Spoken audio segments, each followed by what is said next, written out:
Game, little news, Jonathan Taylor did not practice again, so that is now 3 days in a row. Sounds like Jonathan Taylor is going to be down this weekend. Tough season continues for Jonathan Taylor. Yeah, and everyone that's drafted him. Let's think of those people as well. Well, Let's that's pour their one out fault. for our homies. Yeah, how dare they have the number 1 overall pick?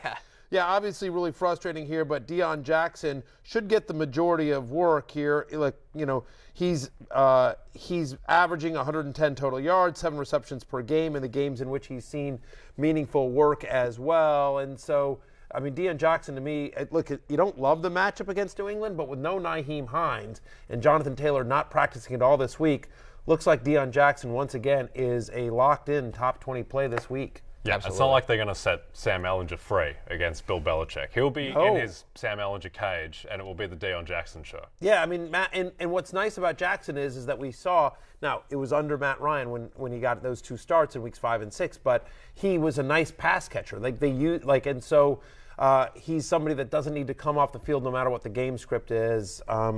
Yeah, if you were sitting here in By-Mageddon hell, as I am, with Barkley and CMC, on a bye here, and Zeke in a deeper league. I have Zeke. You might not have Nick Chubb, whatever. Yep. Here comes Deon Jackson to save the day, and he's not the only running back that's out there that I think has a big opportunity this week, Connor. Let's get into how the week started. Thursday Night Football. The Eagles beat the Texans. I thought this is where I was going to go. Sorry. All right, I was trying to lead you there. Never mind. Don't worry about it. I got it. You're worried. Pre-show meeting, you're worried about your... Out. No, listen, Jay. Once again, I was in the room. Pre-show meeting. Jay was in the room. Pre-show meeting, he's worried about his hair. He's not worried. Like, here we go when again. you don't have hair, you can focus on what's happening. And Marvelous just before we hair. went on the air, I got this. Don't worry about it. Forget the rundown. No, Forget exactly. the meeting rundown. You work on shirtless photos on Instagram. I'm going to tell you here. Look, just before we went on the air, Chuba Hubbard officially ruled out by the Carolina Panthers. So Deontay Foreman, you were going to get into last night's game, If you were in the meeting, we are getting to the Panthers. That's much more important.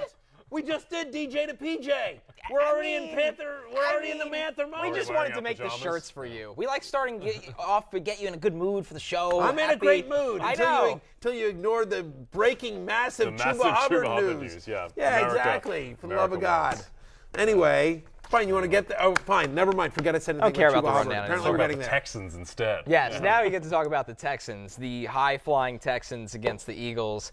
More importantly, pretend I didn't say anything. No, you do the show. Out of mind. No. You do the show. I'm thinking of Instagram right now. No, hair, exactly, shirtless face. And I feel like I haven't spent a lot of time on your Instagram at Connor James Rogers for anyone out there. There we go. But I feel like it's a lot of. I feel like you have like a lot of like shirtless photos, and then like tank tops, a lot of working out photos. You're gonna be disappointed. Maybe a couple photos of like you doing Jets crap, but like I think it's mostly like it's just a lot of working out. Irontown. A lot of Irontown. Yeah, it's the capital of Irontown. Exactly. Yeah, you know where we're going. Poundtown. Yeah. Sure, of course. A little different. Mayor Poundtown. There are not that many shirtless photos on his Instagram. That's a lot. There's not there enough. Are a couple. There's a few though, right? Yeah, Yeah. Jay Croucher, exactly. You keep scrolling. Okay. Mostly me packed into a suit, breaking down the lovely Tyler Conklin-led Jets offense. We'll get there too. But the Eagles, back to the Eagles-Texans somehow. Sure. Somehow we're going to get there. I don't know how long, but the Eagles win. No one's surprised. They were double-digit favorites, almost double touchdown favorites in this game. I mean, I think the question is right now, guys, when we've talked about this earlier in the week, are the Eagles just going to remain undefeated through the entire month as we look at the rest of their schedule? Jay, I'll start with you. Obviously, this is the cupcake schedule of all cupcake schedules right here. Yeah, it's unbelievable. Just crafted by the Philadelphia gods. Everything going right for Philadelphia outside of Chas McCormick making that catch at the wall last night for the Astros. But, I mean, the thing is, and we talked about it, Connor, but there is a chance we might not find out if the Eagles are any good until the Super Bowl when they play the Bills. I don't know. Never will call them frauds if they lose. They're running into the buzzsaw that is Taylor Heineke and the Commanders in Week 10. That might be tough there. It was a funny game last night because basically, I was asked, do we change our opinion about anyone after last night? No. It basically hit exactly the line. It hit exactly the total. It was exactly as expected. It was the exact game that everyone thought it was going to be, and we just move on, and the Eagles are 8-0. Yeah, and Barry, your ride or die Jalen Hurts with another good week. By the way, there was a lot of reasons why I was so high on Jalen Hurts coming into the season, why I named him my fantasy football ride or die, why I thought he could take a Josh Allen-like leap I said that at the very, the preseason game. Everyone's now like, oh, of course. And I'm like, no. At the start of the year, there were people saying, like, is this guy even a franchise quarterback? There were some people that questioned him being a real NFL quarterback. And by some people, I mean Chris Sims, our colleague Chris Sims. He said that on air. He said that on air to me. I'm just saying. Like, what? Sims. No, listen. My God, straight. No, make no mistake. Unbuttoning Chris Sims. Oh, yeah. Like, he's already unbuttoned. I will tell you this. Look, one of the great things about Sims, and I love Sims, Sims owns everything. Yep. Sims never backs down from anything. He would own that 100% that he said that. And now you've owned it for him. Right, 1,000%. Because I got grief on my fantasy ride or die, and he's making me look super smart. But one of the many things that I talked about in terms of why I thought he could make this Josh Allen-like leap from year 2 to year 3, and not only be, the number 1 quarterback in fantasy was in the realm of range of outcomes, but so was, potentially being the NFL MVP, is their schedule. The fact of the matter is that was one of the things we brought up is they just have this great schedule. And so, look, I'm not predicting they're going to go undefeated, but I'm also not going to say they ain't. I mean, like it's in play now. It's absolutely in play. The only concern on Jalen Hurts, and it feels a little weird to say, is there a concern on Jalen Hurts? But guys, the last 3 games, he's averaging under 23 rushing yards per game. He's had 3 straight games without a rushing touchdown, 3 straight games under 30 rushing yards, and that was a big part of his fantasy value early in his career, and especially earlier in the season. He was getting, over 50 rushing yards a game in the first 5 games of the season. How are we feeling, guys, about Jalen Hurts? I mean, like, should you still is anyone out here willing to say sell high on him because the rushing's going away, or just a blip?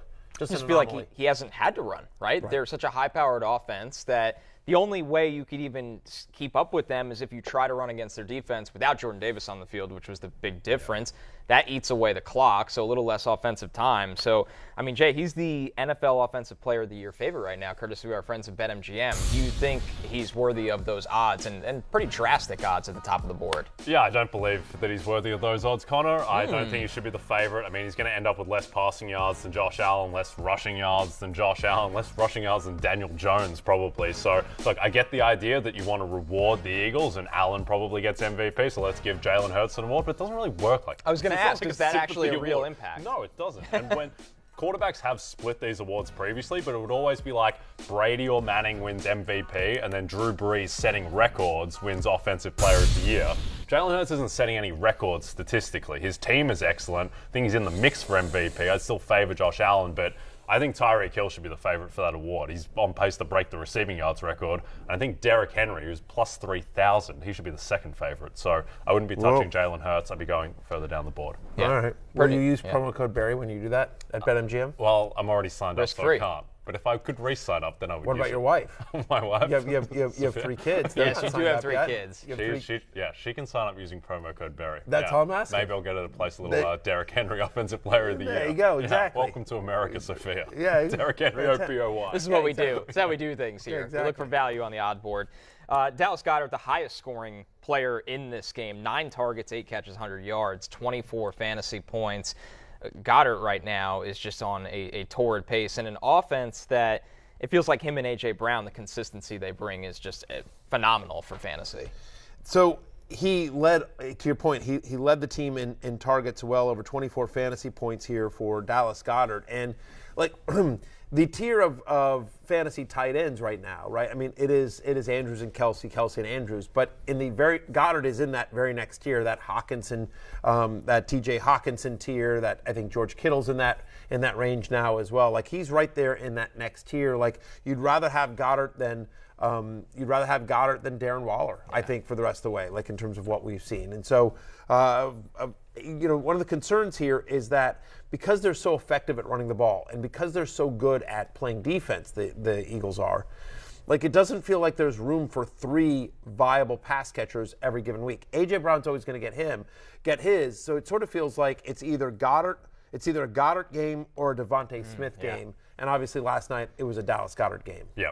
Matthew didn't like Dallas Goedert in the preseason. I loved him. Me and Chris Sims, we both loved him. I really loved Dallas Goedert. Yeah, good for you and Sims. I had him as a top 10 play, but I did think there's no question about it. I was probably slightly lower on him than consensus. The thing with Dallas Goedert is that, like, his yards per route run, he's 4th in the NFL right now. The 3 guys that he's behind, Andrews, Kelsey, and David Njoku sneakily is in there. And Dallas Goedert was in that same company last year with Andrews and Kelsey. So he's just really good, and he's getting fed by Jalen Hurts, and he's just an elite tight end going forward. And does any play work more than the Dallas Goedert screen in the middle of the field? They run it 4 times a game. It works every time. It's a free 50 One of the yards. great Madden plays. Yes, and now taking results onto the field. So, I mean, you hinted at it, though. Somebody loses on this offense, this high-powered offense each week, and Devontae Smith comes out on the wrong end of that last night. 2 targets, only 2 catches. Barry, what do you attribute Smith's inconsistencies to? Because we talked about this after week 1 where he had the goose egg as well. Yeah, I mean, I think the fact of the matter is they just haven't needed it, right? I mean, again, they run the ball really, really effectively, and they play good defense. So they haven't had to get into these crazy shootouts here. And there's been only 2 games this entire year in which Devontae Smith, A.J. Brown, and Dallas Goedert have all had double-digit fantasy points. Just it's not a high enough volume offense in the passing attack because they're so good on the ground, and they don't play at a super high pace of play where they can support 3 fantasy-relevant pass catchers. Smith has now had under 45 receiving yards in 3 straight games. He's had only 2 games this entire year with double-digit targets, which is fine. You don't need double-digit targets to produce in this offense, but, to me, Devontae Smith is kind of a risky wide receiver 4 at this point. The concern here basically is that you sit there and you look at any game, right? I mean, they can play. They play the Commanders next week. My soon-to-be 5-4 Commanders. Sorry, Vikings. No, listen. Tough luck. You don't want to run into them. 6-2 Vikings. Look, the Commanders lead the league in lawsuits. You can laugh all you want, but you look at the leaderboard and we're right there. Yeah. Like yards per lawsuit run. Yards per lawsuit run. Like every Dollars underlying stack, right? Yeah. Number of motions per lawsuit, right? Number of denials from the team only to Lawsuits admit that it was contact. actually true per team. I'm like, we're across the board. We really crushed that. Number of stadium proposals turned down by cities. We lead the league in that. Like, I mean, we're among the right. Caused. Exactly. Yeah. We are among the league leaders in many, many categories. Sewage water falling from Yeah, the sky. 1,000%. Yeah, that's number 1. Unsafe stands. Yes. 1,000%. Almost killed your ride or die. You almost died before you got to ride with it. 1,000%. Yeah, amount of year-old peanuts sold. We're also the league leader in that, right? I'm just saying. Like, a lot of people want to mock the Commanders, but then you look at the standings, and we're at the top of the standings in a lot of different areas. Numbers don't lie. A lie. lot of different categories. Numbers do not lie, Connor Rogers. That's 100%. All right. So my point is that you think about next week's game, Eagles-Commanders. So you're sitting there like, I'm going to start. There's going to be 2 good pass catchers from the Eagles, most likely. And we know A.J. Brown's going to be one of them. So it's really Goedert or Smith, and you probably don't have this, chance on your team. Do I start Goedert? Do I start Smith? But it just feels like Goedert is more of a mismatch, and Smith is more big play dependent these days. He's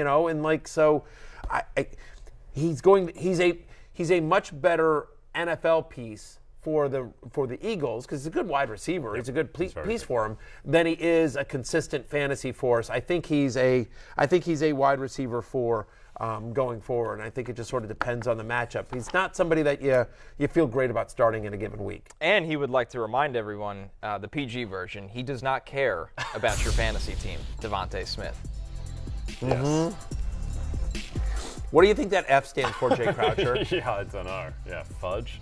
I don't know. The problem with Devontae Frick. Smith, I think it's Frick. Yeah, you think it's Frick? I don't give a frick about y'all's fantasy team. By the way, Devontae Smith, you shouldn't. My guess is that Devontae Smith is reacting to because a lot of people are reaching out to him that are fantasy managers. They're disappointed by the fact that he had just 4.2 fantasy points, and he's now had under 45 receiving yards in 3 straight games, single-digit fantasy points in back-to-back weeks. And so they're reaching out to him. And allow me just to address this very quickly. Oh, no. Don't DM players. Stop it. Stop tagging them. Devontae Smith is absolutely right not to give a frick about our fantasy teams. He should only be concerned with helping the Eagles win. So stop it. Having said that, Devontae Smith, don't read your DMs, man. What are you doing? Right? Stop. Stop reading your DMs. Like, if you're looking for ladies, like, chances are they're not bugging you about your fantasy team. Just, you know what I mean? Stop it. Here, this is my advice. Fantasy managers, don't slide into players' DMs to bitch him out. It's weak. It's your fault for starting him, right? He doesn't give a frick about your fantasy team. He's right to. And Devontae Smith, stop reading your DMs. I don't read my DMs. They're awful. DMs are awful. Unless they're kicker questions. Yeah, that guy was insane. But yeah. Sorry, mate. But I had to scroll through some BS to get to that. It was worth it for the social post. But yeah, I'm just telling you, DMs are.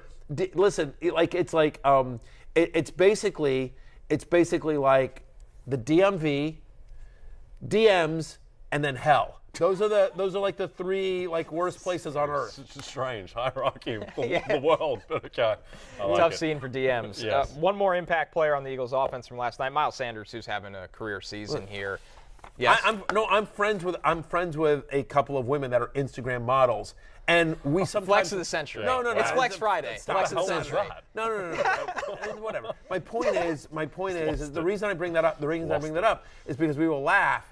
And we will go through our DMs together and see which one of us has more thirsty dudes in their DMs, me or the Instagram model. I win every single time. We're going to talk about Miles Sanders. No. And I win every single time. Yeah. I win every single time. More thirsty dudes in my DMs. Asking for fantasy advice, understand, and not necessarily sending me pictures. Not necessarily Connor Rogers' topless. Yes. No, exactly right. Exactly right. But I'm just telling you, just don't be a thirsty dude in a DM. That's all I'm asking to people, generally speaking. No upside. Miles Sanders with another big game, 17 rushes, 93 rush yards, and a touchdown for over 15 fantasy points. But maybe had the worst preseason take for fantasy amongst anyone, Miles Sanders. Let's don't give me crap about my picks. Listen to this advice. You're going to keep getting 2 to 3 points if, that's how our offense is, man. Got to get that ball. Yeah, don't pick me up on fantasy no more. I'll just say that. I really don't care. There you go. That's the worst advice anyone gave this preseason. Don't draft me in fantasy from Miles Sanders. Miles Sanders saying don't draft Miles Sanders in fantasy. That was terrible advice because Miles Sanders has been great. Or an inside job. He's now winning his league because he got a bargain pick on Miles Sanders. He sandbagged his own ADP to pick him up in fantasy. Might have been 17 or more touches in 5 out of 8 games so far this year. 3 straight games with 3 rushing touchdowns. He's had 5 total rushing touchdowns over the last 5 games. The concerns on Miles Sanders coming into the season were candidly fourfold. Would he get the volume? They seem to like Kenneth Gainwell and Boston Scott. Well, asked and answered. 77% of the running back carries. Can he stay healthy? He's obviously healthy. That was a concern as well. The touchdown equity. They like multiple guys there. He hasn't really scored the last couple of years. Jalen Hurts is always a threat to vulture. Well, again, 5 total rushing touchdowns in his last 5 games. He's up to, I believe, 6 touchdowns on the year as well. And so, any concern you had about Miles Sanders, and I raised my hand, I was one of them. Yep. He was on the hate list in this preseason. He's been on the hate list every year he's been in the NFL, and I've been right. I'm still plus money on my hatred of Miles Sanders over the course of my career, but this year, dead wrong. I'm taking it on the chin. Miles Sanders proved me and himself wrong. He was absolutely a value pick in fantasy. On the Texans side of things, the only good thing for them right now seems to be Dameon Pierce, especially we talked about it earlier in the show. Jordan Davis goes on the IR. Eagles' run defense looks a little different. Jay, right now, Pierce, 139 rushing yards last night, and right in the mix for the NFL Offensive Rookie of the Year odds, courtesy of BetMGM. Yep, he's completely taken over this backfield, but the problem is, fantasy-wise, is that he was maybe the best player on the field last night. He only had 13.9 fantasy points because this team just doesn't get into the end zone enough, but Pierce was a force. Some of these runs, really just run and angry. This is the one where, how does he not get knocked down after that bump? Just keeps his balance, which is absurd. He's one of the best running backs in the NFL right now, and he's still going a little bit under the radar because he's on Houston and they're going to finish with 3 wins. But in terms of Offensive Rookie of the Year, Dameon Pierce is right there. He's the second favorite on BetMGM behind Kenneth Walker. I would still have Ken Walker a slight favorite over Dameon Pierce, but I think they're neck and neck. And then Cris Olave is third. Of everyone else after those 3, I don't really like. I think Garrett Wilson is probably the one with upside just based on what he did last week. But Dameon Pierce and Ken Walker, they're the top 2 very fun guys to watch every week. Yeah, the problem with Dameon Pierce is I'd want to say he's a buy low. Because, here's a guy that has 0 rushing touchdown in his last 3 games, no passing game usage recently as well. And so he should be a buy low because for as awesome as he was last night, and he was probably the best player on the field. To your point, 27 for 139. He finished with under 14 fantasy points in this game, right? He should have had. This should have been a 20-plus game, 20-point-plus game. But I don't know that anyone that drafted him is going to be willing to, quote, sell him low. I would just say that if that opportunity existed, I would do that because there's no stopping him, and I do think positive touchdown regression is coming. I will say, as good as he's been, I think he's going to be better. Yeah, and the good thing with Pierce is, they were 13.5-point underdogs. They lost by double digits, and he still got 27 carries. They're just going to run him. They don't get away from the run. They don't care about game script. They're not going to make the playoffs. They don't give a frick about the score. Yeah, exactly. That's what it stands for. That's what it stands for. I've been told in my ear. We don't have by the kids in the control room that are up on the on all the hip language. IDAGF is I don't give a frick. One more from this game, no Brandon Cooks. Brandon Cooks obviously not happy about staying with the Texans past the trade deadline. He is expected to be back in the team facility today.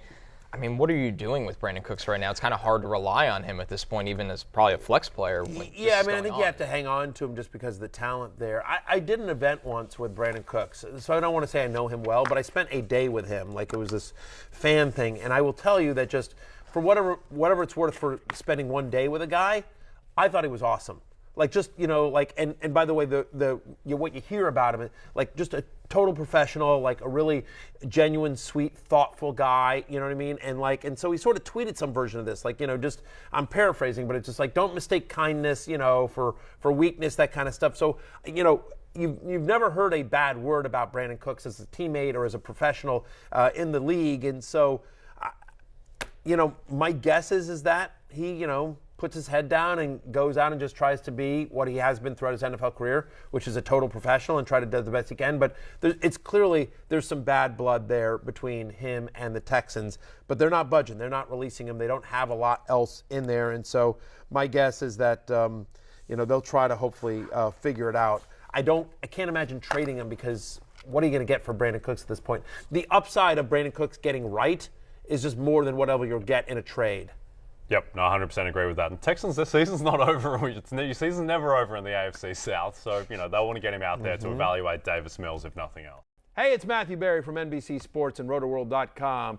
Just want to thank you so much for watching what you just watched, or at least being too lazy to click out of it after the, autoplay just kept it going. So either way, thank you so much for just letting it scroll by your screen. And now I'd like to ask you respectfully, please subscribe to the NFL on NBC YouTube channel for the latest NFL news, fantasy headlines from RotoWorld, and betting analysis from NBC Sports Edge.